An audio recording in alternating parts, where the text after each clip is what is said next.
la fanática de Hello Kitty. Hace no mucho tiempo vivía una chica que era una absoluta fan de Hello Kitty. Tenía la más increíble colección de merchandising de la simpática gatita y su habitación parecía más un museo que el cuarto de una niña de su edad. Era una chica tímida y muy reservada, y su extraña afición la puso en el punto de mira de un grupo de chicas indeseables que había en su escuela. Este era un grupo de delincuentes juveniles que se divertían golpeando, robando y humillando al resto de las muchachas, pero en su caso el acoso era continuo y diario. Sabían que ella nunca diría nada ni a sus padres ni a los profesores, y eran lo suficientemente listas como para golpearla en lugares en los que no quedara marca o se taparan con la ropa. Tan continuo fue el acoso, que acabó acostumbrándose, y cuando le empezaban a molestar, se alejaba del dolor pensando en su adorada Hello Kitty. En sus fantasías recorría un idílico mundo, donde nada ni nadie podía hacerle daño, y de esta forma aprendió a ignorar el dolor y la humillación. Las abusadoras vieron cómo los llantos y quejidos se convirtieron en una cara inexpresiva. Y lo que más las inquietaba, era que sus ojos parecían como muertos, vacíos e indiferentes a las palizas que recibía. La líder del grupo comenzó a darse cuenta de que su comportamiento le hacía perder el respeto de las demás, que veían cómo era incapaz de doblegarla. La chica no se resistía, no luchaba, no lloraba, era como si simplemente la ignorara. Pero lo que era aún peor, le daba miedo. No sabía el por qué, pero esos ojos inexpresivos con los que la miraba cuando le estaba golpeando, simplemente le helaban la sangre. Un día decidió acabar con el problema y organizó a su banda para seguir a la chica hasta su casa. Aprovechando que sus padres llegaban tarde del trabajo, pretendían infligirle tanto dolor que temblara cada vez que se acercaran a ella. Sabía que eso no lo podía hacer en la escuela o en la calle porque siempre podría haber alguien que las delatara. La chica al llegar a su casa lo primero que hizo fue ponerse uno de sus pijamas favoritos de Hello Kitty, como cualquier día normal. No habían transcurrido ni 2 minutos cuando el timbre de la puerta sonó. Sin pensarlo abrió la puerta y, antes de que pudiera reaccionar, 2 chicas de la banda ya la tenían inmovilizada por los brazos. Un momento después la líder entró con una risa burlona. ¿No te han enseñado a preguntar antes de abrir la puerta? Sin mediar una palabra más la golpeó con todas sus fuerzas en el estómago, dejándola sin aire y doblada de rodillas en el recibidor de su casa. Las delincuentes entraron en su casa y cerraron la puerta asegurándose que nadie las hubiera visto. Arrastrándola la subieron hasta su habitación y comenzaron a burlarse de su colección mientras destrozaban una por una sus figuras, sábanas o cualquier otro objeto con el logo de Hello Kitty. Pero la chica ya se había evadido mentalmente. Sus ojos una vez más se habían vuelto inexpresivos y parecían ajenos a todo dolor o vejación. Probaron apagándole cigarrillos en la pierna, con cortes en su piel, saltando sobre ella, pero todo parecía inútil. Esos ojos fijos, como perdidos, empezaron a atemorizar a todo el grupo y algunas de ellas comenzaron a decir que era mejor irse, que alguien podía llegar o cualquier otra excusa para ocultar la realidad, se morían de miedo. La líder no podía dejar las cosas así y decidió acabar de una vez por todas con el problema. ¿Sabes qué fue lo que dijo Hello Kitty? Le dijo mientras metía una mano en el bolsillo. Pero la chica no contestó y continuó inmersa en su mundo de fantasía. No puede decir nada, dijo la jefa del grupo, porque no tiene boca. Y de repente sacó una navaja abierta del bolsillo, con la que le comenzó a arrancar los labios de la chica, dejando su pijama, sus sábanas y toda su habitación de Hello Kitty manchadas de sangre.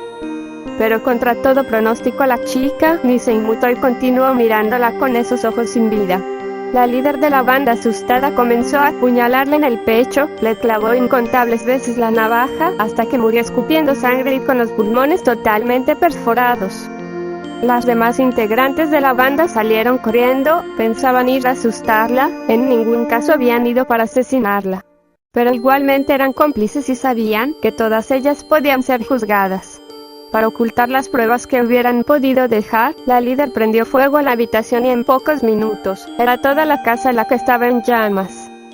Pero por más que corrieran o se ocultaran nunca podrían escapar de lo que habían hecho, y sin saberlo habían despertado una sed de venganza que la chica no pudo cobrarse en vida, pero sí lo haría en la muerte y desde el más allá como un fantasma. Todas ellas empezaron a tener horribles pesadillas en las que podían ver los ojos inexpresivos de la chica asesinada mirándolas fijamente. Pero eso no fue más que el principio. Cuanto más fuerte era el fantasma, más poder podía ejercer sobre ellas, y un día comenzó el verdadero sufrimiento. Sin saber cómo, las asesinas comenzaron a sentir que cada vez les costaba más abrir la boca, hasta que un día despertaron con la boca como si estuviera sellada. No podían hablar, no podían comer ni beber, y por más que intentaban forzar las mandíbulas, no eran capaces de despegarlas. La líder fue la primera que sintió el efecto, y la primera en darse cuenta al mirarse al espejo que su boca parecía difuminarse, como si se estuviera borrando, hasta finalmente desaparecer. Parecían un dibujo de Hello Kitty, en el que no existe boca en el rostro de la gatita. Por supuesto que nadie más aparte de ellas podía ver que su cara no tenía boca. Era como si el fantasma jugara con su mente torturándolas. En un par de días las abusadoras se empezaron a sentir mal, no podían beber y comenzaban a sentir los síntomas de la deshidratación. Tenían terribles dolores de cabeza y en sus delirios, veían los ojos inexpresivos de la chica mirándolas fijamente en cualquier lugar. Podían sentir cómo las golpeaban pero no podían gritar, y lo que era aún más inquietante, una especie de fuerza malévola les impedía pedir ayuda. Poco a poco fueron sucumbiendo, rindiéndose al dolor y sus ojos fueron perdiendo brillo, perdiendo vida y volviéndose tan inexpresivos como los de la chica a la que humillaron, golpearon y finalmente asesinaron. Cuando se iban rindiendo su mente, abandonaba su cuerpo y entraban en un coma irreversible. Su mente se evadía y llegaban a un idílico lugar lleno de flores y pequeñas muñecas de Hello Kitty que jugaban y saltaban divirtiéndose. Era el mundo imaginario en el que la chica asesinada se evadía del dolor. La líder de la banda fue la última en doblegarse y caer en un coma profundo. A los pocos segundos de llegar a aquel paradisíaco lugar, el cielo se oscureció y las decenas de Hello Kitties, que jugaban distraídas, se giraron hacia ella mirándola fijamente, con los mismos ojos sin vida que los de la chica. Había comenzado su verdadero sufrimiento, pues en este mundo no había cómo escapar del dolor, y la chica torturada se aseguraría de que no cesara el dolor hasta que alguien las desconectara de las máquinas que las mantenían con vida en el mundo real, en un coma profundo del que nunca despertarían.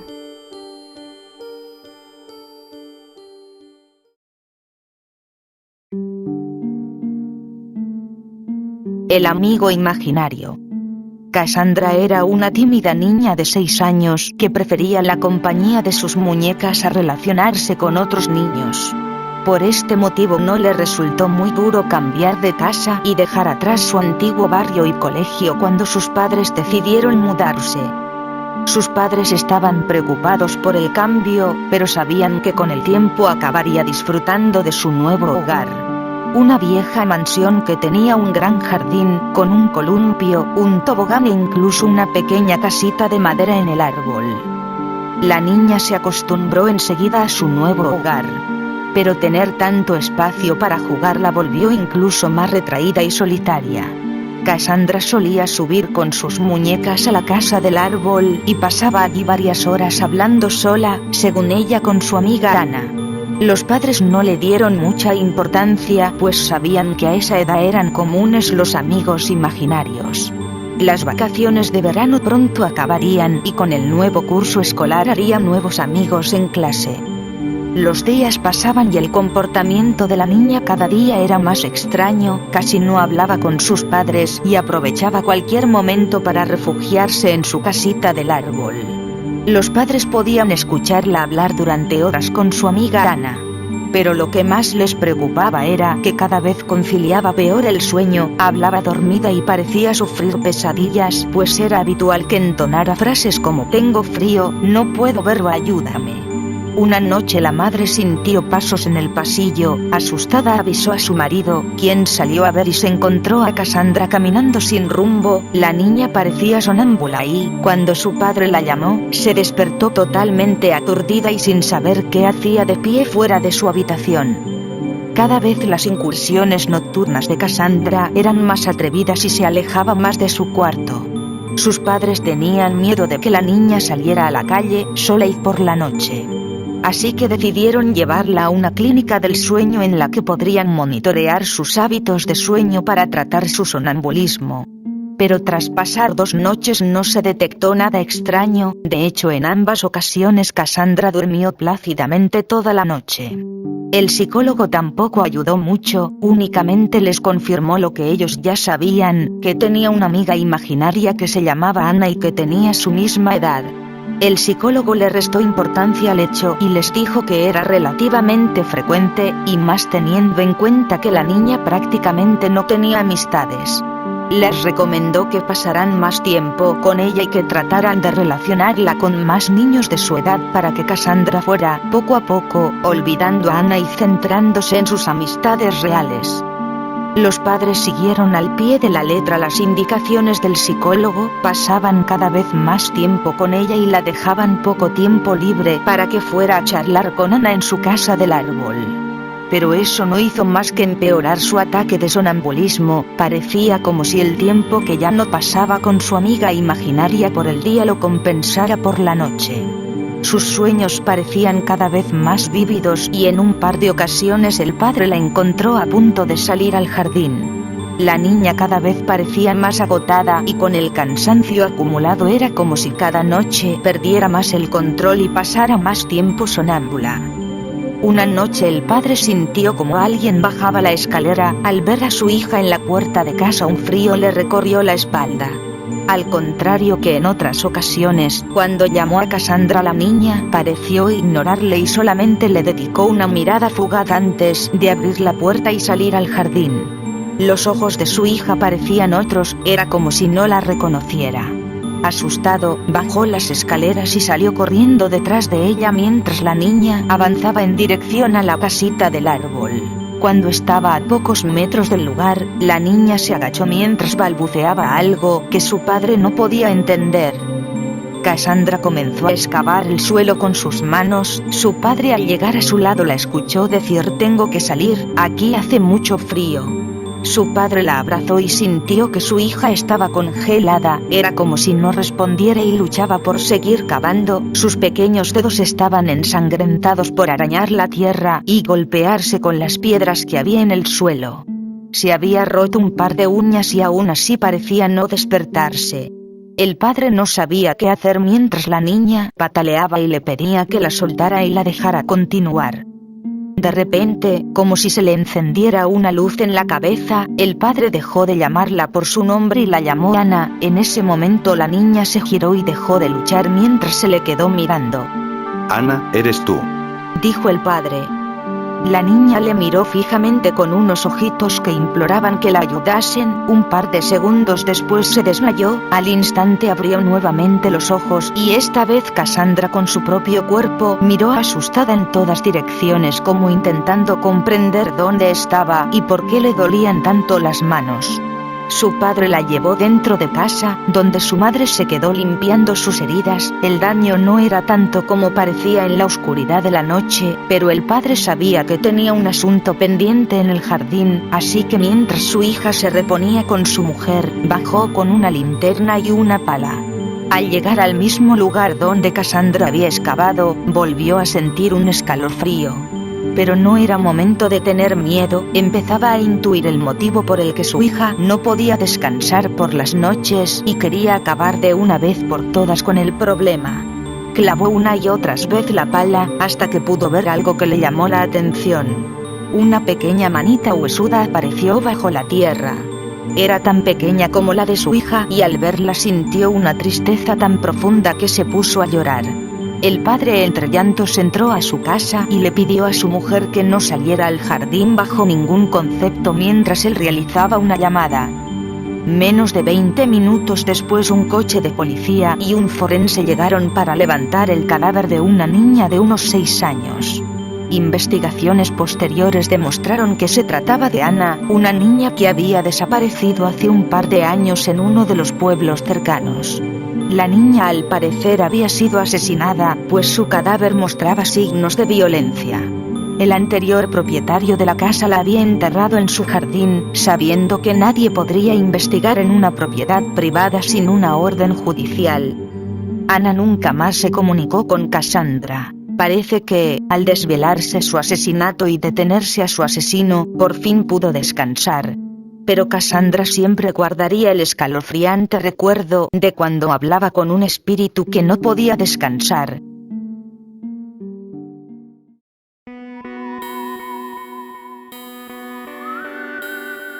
Terror en el quirófano. Pocas veces en la vida se pasa tanto miedo como en el momento en el que tú mismo, un familiar o ser querido debe ser hospitalizado e intervenido quirúrgicamente. Durante minutos, o incluso horas, uno es completamente vulnerable y la vida pende de un hilo. Sabes que cualquier error médico te puede costar la vida o dejarte con graves secuelas. No es por eso de extrañar que existan tantas leyendas urbanas en relación a los hospitales, los errores médicos y las operaciones que salieron mal. Pero ¿cuánto hay de verdad y qué es falso en los relatos que casi todos hemos escuchado alguna vez? Bueno, pues aquí les contaré algunos. Despertar en medio de una operación. Por desgracia es un peligro real y se estima que, 1 de cada 1000 personas que son intervenidas quirúrgicamente en el mundo, se despierta durante la operación. Normalmente no se recupera totalmente la conciencia y solo se recuerdan fragmentos de la conversación del personal sanitario o un leve malestar.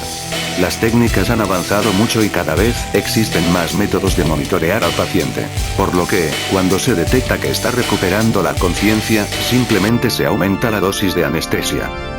Pero existen multitud de testimonios de individuos que sentían como su cuerpo permanecía inmóvil, incapaces de avisar que estaban despiertos, no podían gritar, ni tan siquiera llorar, y nadie parecía darse cuenta de que sentían dolor cuando cortaban sus cuerpos y hurgaban en sus órganos. Incluso los que no sentían dolor, podían percibir claramente cómo manipulaban su interior, y escuchar con claridad cómo su carne se desgarraba. Sin duda una de las mayores agonías que se pueden vivir. Ejemplo: Erin Cox se sometió a cirugía para extirparle un tumor en su ovario. Recuerda haberse dormido con la anestesia, pero minutos después despertó con un intenso dolor al sentir cómo cortaban su cuerpo. Se sintió atrapada en su cuerpo, incapaz de moverse o respirar.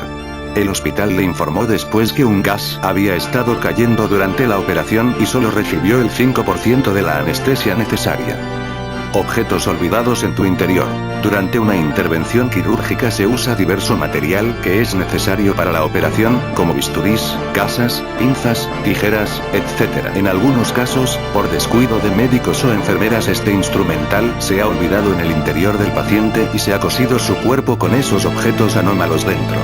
Esto puede provocar gran dolor al paciente, fiebre, inflamación o incluso causarle una infección que le puede costar la vida. Ejemplo: Nelson Bailey dejó la sala de operaciones con una gasa de 30 centímetros de largo por 30 de ancho dentro de su abdomen.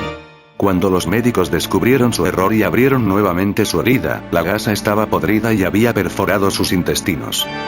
Operar al paciente equivocado. Esta negligencia médica es la que más historias urbanas ha generado, y es que es aterrador pensar que un error al verificar la identidad del paciente puede ocasionar que se le practique una operación que no le era necesaria.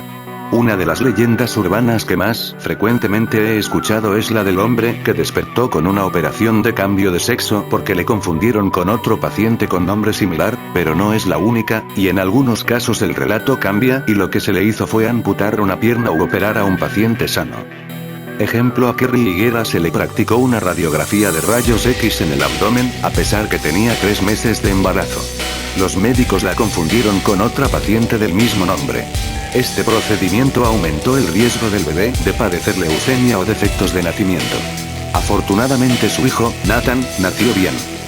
Operar el lado equivocado, conocido médicamente como error de lateralidad, se podría considerar una negligencia médica relativamente común por la cantidad de noticias reales que circulan por la red. Casos como el de un anciano peruano al que se le amputaron ambas piernas porque inicialmente se equivocaron de lado, gente que queda ciega tras ser operada de un ojo sano, o incluso testimonios de personas a las que se les extirpó un riñón sano, obligándoles a vivir conectados a una máquina de diálisis hasta que reciban un trasplante si tienen esa suerte. Ejemplo: Jorge Villanueva Morales, un anciano peruano de 88 años, se quedó sin ambas piernas en enero del 2010, cuando le fue amputada su pierna izquierda por error. Según su historia médica, debía habérsele cercenado la pierna derecha. Abusos sexuales mientras se está sedado. Son varios los casos probados y en los que se ha sentenciado a varios años de prisión a médicos y enfermeros que, aprovechando que los pacientes estaban bajo los efectos de la anestesia, violaron a sus víctimas. La mayoría nunca supieron nada o no podían probar lo sucedido, pues ni ellas mismas sabían si había pasado realmente, ya que seguían atontadas después de la intervención. Ejemplo: Paul Patrick Sérdula, un enfermero anestesista, fue descubierto casi por casualidad cuando una empleada de una clínica dental encontró una cámara oculta en el baño de mujeres. Cuando la policía fue a su casa, encontró cientos de cintas en las que se le podía ver violando, sodomizando y manoseando a varias pacientes mientras estaban bajo los efectos de la anestesia. Una de ellas tan solo tenía 15 años. Fue sentenciado a cadena perpetua más 25 años. Robo de órganos en la sala de operaciones. Esta es la única leyenda urbana en la que no he podido encontrar casos reales probados. La historia contaría el caso de personas, a las que por ejemplo, se les saca un riñón sano alegando que era necesaria la operación para posteriormente trasplantar el órgano a una persona que pagaría grandes cantidades de dinero a los médicos. Pero este no es el caso más escalofriante. Otras versiones de la leyenda aseguran que incluso muchas víctimas morirían en la mesa de operaciones en intervenciones quirúrgicas, que eran teóricamente rutinarias como una apendicitis o simplemente no eran necesarias. De este modo, médicos sin escrúpulos podrían extraer los órganos de la víctima en las condiciones óptimas, en un ambiente esterilizado y sin despertar muchas sospechas.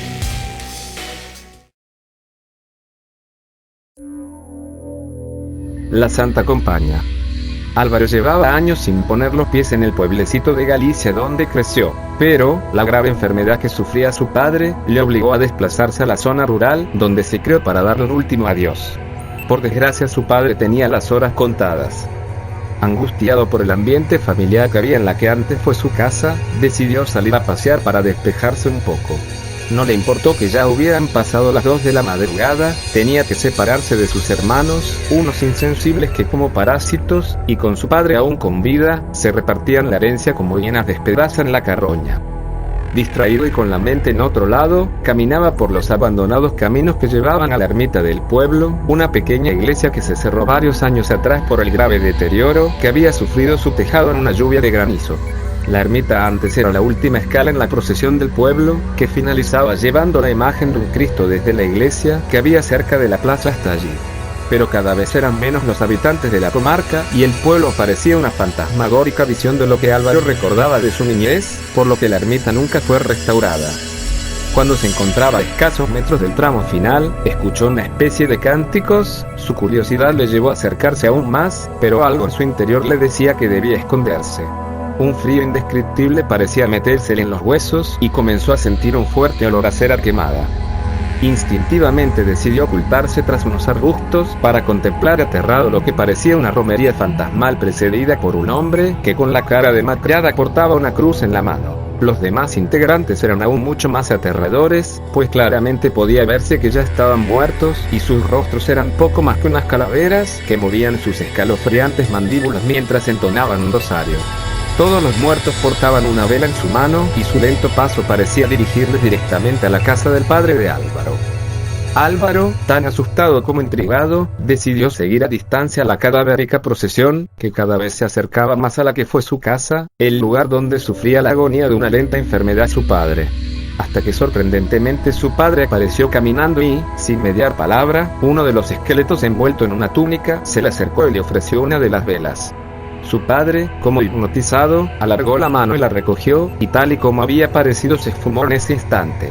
El resto de integrantes de esa Santa Compaña también parecieron evaporarse en una extraña niebla. Todos menos el portador de la cruz, el primer integrante de la procesión de muertos, que quedó tendido en el suelo durante unos segundos. Pasado ese tiempo se levantó, y con la cara totalmente descompuesta por el cansancio, y como si su misma vida fuera gradualmente absorbida por la compañía de los muertos, como un sonámbulo comenzó a caminar en dirección al pueblo. Álvaro estaba tan petrificado por el miedo que no podía moverse, solo el grito desgarrador de una de sus hermanas le despertó del shock en el que se encontraba. Casi sin darse cuenta había caminado, siguiendo a la Santa Compaña hasta escasos metros de la casa de su padre, y el grito confirmó sus más temidas sospechas. La procesión de muertos había venido a reclamar el alma de su padre. Corrió tan rápido como pudo hasta la habitación donde yacía su padre ya sin vida. Prácticamente toda la familia se encontraba con él en el momento que su alma abandonó su cuerpo. Álvaro entendió en ese momento que la imagen que vio de su padre no era más que su alma, uniéndose a una santa compañía con la que vagaría eternamente reclamando el alma de otros moribundos.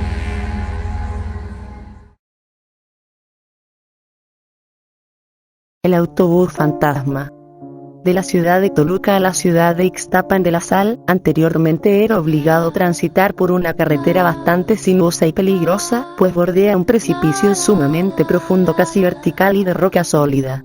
Actualmente existe una autopista. Un día de tantos un autobús partió de Ixtapan de la Sal con rumbo a Toluca. El viaje era de lo más normal, aunque circulaba por la noche. Muchos de los pasajeros habían hecho ese viaje varias veces, así que aprovechaban para dormir. El autobús inició el viaje lleno, subió por la cuesta sin problemas cuando comenzó a llover, como tantas veces en esa parte del camino. Entonces alcanzó el punto más alto y luego inició el descenso e iniciaron las famosas curvas de Calderón, un tramo de carretera en el cual las curvas son sumamente cerradas y peligrosas. Además se caracteriza porque sin importar si se va a Toluca o se viene de ella, esa parte es de bajada, pues es parte de una hondonada bastante grande y donde hay un puente en el cual solo cabe un auto, y está además al salir de una curva muy cerrada. En ese puente han ocurrido accidentes muy graves y muchos de ellos mortales. Está tan hondo que, a no ser por la cantidad de piedras afiladas a los lados, fácilmente podría sujetarse un bungiere. El autobús en cuestión inició su descenso, con lluvia y por supuesto el pavimento mojado. De repente los pasajeros se percatan de que el autobús está ganando velocidad y se asustan, reclamando al conductor, quien no dice nada en absoluto. Entonces, sumamente nervioso, al fin atina a decir: están fallando los frenos. En poco tiempo el autobús toma tanta velocidad que es imposible controlarlo y en una curva el autobús se precipita al vacío. Muchos mueren instantáneamente a causa del golpe, otros yacen inconscientes, hasta que el autobús se incendia y en poco tiempo es consumido por las llamas. Nadie escuchó los gritos de los pocos pasajeros que pedían ayuda y todos mueren de una forma horrible. Mientras tanto, en las oficinas de la central de autobuses no reciben el reporte de que el autobús número 40 de esta línea de autobuses haya llegado. Está demasiado atrasado y era el último de la noche, de modo que si se averió, no habrá otro que lo alcance y pueda traer a los pasajeros, de modo que se envía un vehículo a investigar. No parece haber rastro de él en todo el trayecto, al menos no hasta llegar a las curvas de Calderón, donde una patrulla de la policía ha localizado un terrible accidente. No hay supervivientes y los cuerpos están unos destrozados fuera de lo que quedó del autobús y otros calcinados dentro del mismo. Solo fue noticia por poco tiempo, pero a partir de esa fecha y por las noches, si te encuentras en la carretera de Ixtapan de la Sal, con rumbo a Toluca por la noche e intentas subir a un autobús, es posible que sea el número 40 el que se pare y te abra la puerta. Al abordarlo notarás que es un autobús antiguo, pero en buenas condiciones, y como algunas líneas de autobuses usan vehículos no tan nuevos, no te importará mucho, pero entonces te percatarás de que aun cuando va lleno, con personas de pie, hay siempre un lugar vacío, o 2 o 3, siempre de acuerdo con el número de personas que se acaben de subir. Nadie ocupa esos asientos, así que te sientas aun cuando te parece raro, y sientes un vacío en el estómago. Te percatas de que a pesar de la hora nadie va dormido, mujeres, hombres y niños van despiertos, pero nadie habla, ni siquiera los niños. Es un silencio pesado, además todos van bien arreglados. ¿Por qué? Nadie lo sabe. El auxiliar del chofer, quien revisa los billetes o te cobra el pasaje, comienza pocos minutos después a revisarlos. Preparas el importe de tu pasaje, pero jamás pasa a tu lugar para solicitar el costo. Eso es aún más raro, pero piensa que al bajar en la terminal pagarás.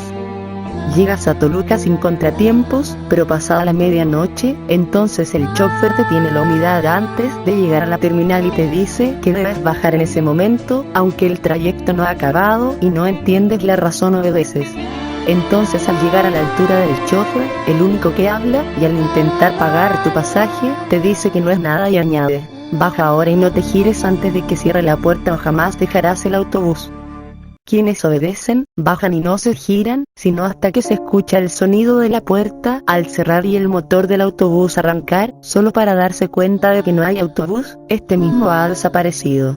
Los desobedientes, al bajar y girarse, ven el autobús hecho pedazos, dentro esqueletos descarnados y el chofer mirándote sin decir nada.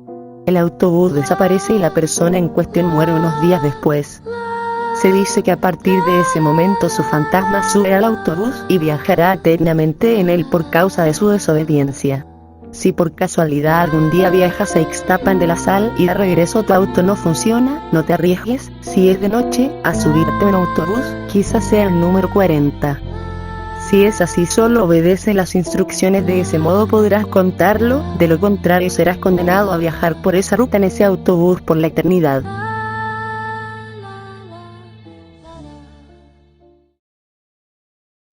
El Puente de los Lamentos. Una de las leyendas urbanas más aterradoras y difundidas en Estados Unidos cuenta la historia de un puente, en el que si detienes tu vehículo por la noche, podrás escucharse los lamentos y llantos de un bebé. ¿Te atreverías a comprobarlo? Tom viajaba de noche por una carretera comarcal de Ohio. Era un viaje tranquilo y, por qué no decirlo, tal vez un poco aburrido. Para entretenerse había sintonizado una frecuencia de radio en la que un loco predicador hablaba de la salvación eterna, por supuesto después de hacer una generosa donación a su iglesia. Tom solamente de escucharle se estaba poniendo enfermo. ¿Cómo podía existir gente que le creyera? ¿No estaría prohibido vender productos falsos como las astillas de la cruz de Cristo o las lágrimas de la Virgen María? Estaba tan indignado que casi no se dio cuenta de una jovencita que caminaba por el arcén de la carretera y le hacía gestos para que se detuviera. Casi frenando en seco, Tom detuvo su vehículo pocos metros por delante de la chica. Cielos, ¿cómo se te ocurre caminar sola a estas horas con el frío que hace? He estado a punto de llevarte por delante con mi coche, dijo Tom mientras reducía el volumen de la radio. Gracias por detenerse, señor. Tengo mucha prisa porque mi bebé me está esperando. Se me ha hecho de noche y nadie se ha detenido para ayudarme. Usted debe ser la tercera persona que veo en media hora y el primero que me ayuda. No te preocupes, si no me desvía mucho del camino te acercaré a tu casa.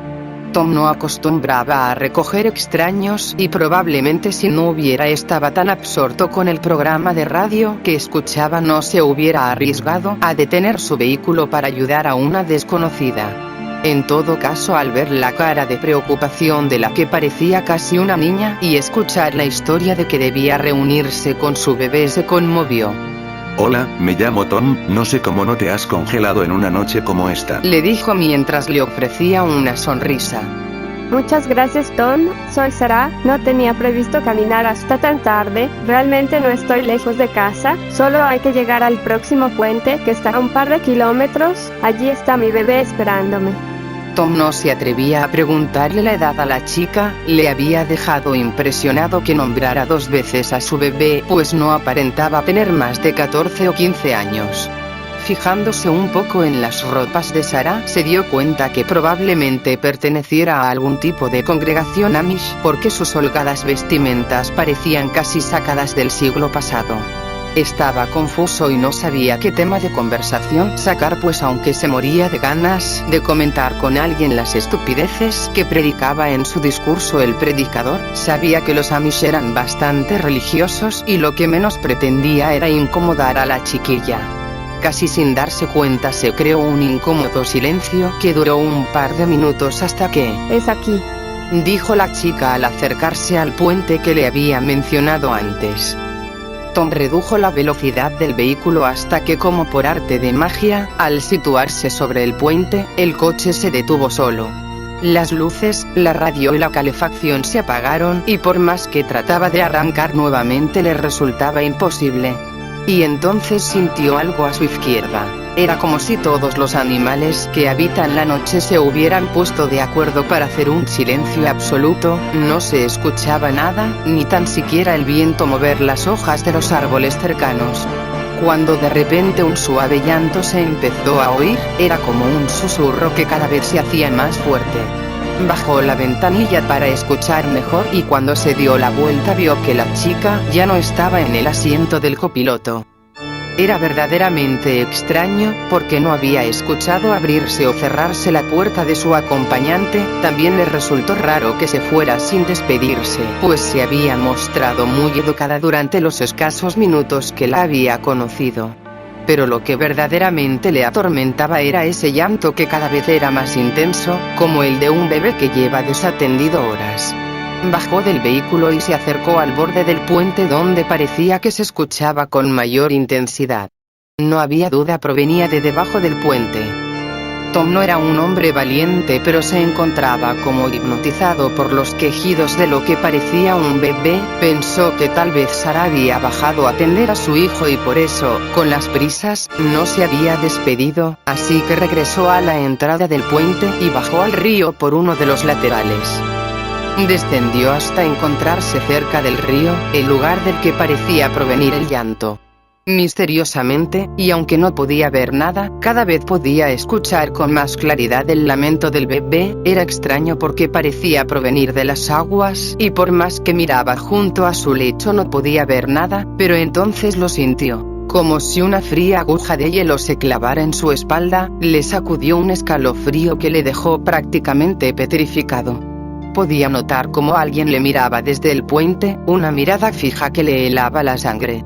Lentamente levantó la cabeza para ver quién le vigilaba y cayó al suelo de la impresión. Colgando del puente se encontraba el cadáver de Sarah, que parecía haberse ahorcado con una cuerda atada a la barandilla del puente.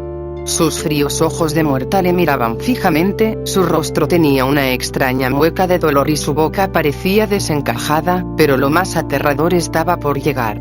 Porque aunque Sarah parecía llevar varios días muerta en el lugar, empezó a moverse. Un brazo se extendió y con un dedo señaló el lecho del río. Tom aún desde el suelo estaba tan petrificado por el miedo que no se atrevía a moverse, pero como la luz atrae a los insectos nocturnos, casi sin poder evitarlo giró su cabeza hasta mirar al lugar donde apuntaba el dedo en descomposición de Sarah. En el agua podía verse el cuerpo de un recién nacido, flotando boca abajo y una vez más escuchó el llanto desconsolado. El miedo dio camino al pánico y el terror que antes le paralizaba ahora le obligaba a correr tan rápido como podía. Subió tropezando por la cuesta por la que había descendido al cauce del río y se metió nuevamente en su coche. Pero no arrancaba y cada vez se escuchaba más cerca el llanto del niño y el lamento del espíritu de Sarah. Totalmente desesperado empezó a empujar el vehículo que, tan misteriosamente como se había apagado, se encendió solo al cruzar el puente. Subió al coche y condujo tan rápido como pudo para escapar del puente de los lamentos.